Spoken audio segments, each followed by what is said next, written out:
নমস্কার, আপনারা সবাই কেমন আছেন? আশা করি ভালোই আছেন।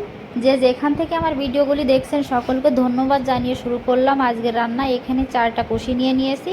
কুশিগুলো পরিষ্কার করে ধুয়ে মুখ পিছন থেকে কেটে নিলাম, ছোটো ছোটো পিস করে সবজির জন্য কেটে নেব। আজকে রান্না করব কুশি দিয়ে চিংড়ি মাছ, সঙ্গে কিছু কাঁচা লঙ্কা নিয়ে নিয়েছি। মাছগুলোতে লবণ হলুদ লাগিয়ে নিলাম। কড়াই গরম হয়ে গেছে, কিছু গোটা মশলার সঙ্গে কিছু জিরে ভাজি করে নামিয়ে নেব। হালকা একটু তেল দিয়ে দিলাম কড়াইতে, হালকা লবণ দিয়ে কিছু কাঁচা লঙ্কা ভাজি করে একই তেলে চিংড়ি মাছগুলি ভাজি করে নামিয়ে নেব। একই তেলে কুশি ভাজি করে নেব। লবণ হলুদ দই দিয়ে দিলাম, সিদ্ধ হয়ে যাবে। জিরা বাটা, চিংড়ি দিয়ে দিলাম, লঙ্কা বাটা।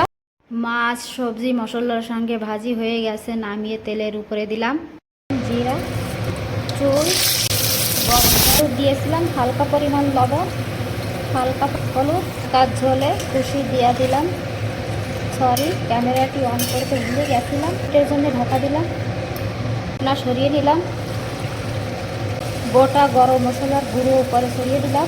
সবজি নামিয়ে নিলাম, হালকা একটু গরম মশলা উপরে ছড়িয়ে দিলাম। আজকে খাবারে রয়েছে কুশি দিয়া চিংড়ি মাছের সবজি, ইলিশ মাছের মাছ, ডিম মাথা দিয়া, হেলান্ত শাকের শুটকনি, আম দিয়া জলটক।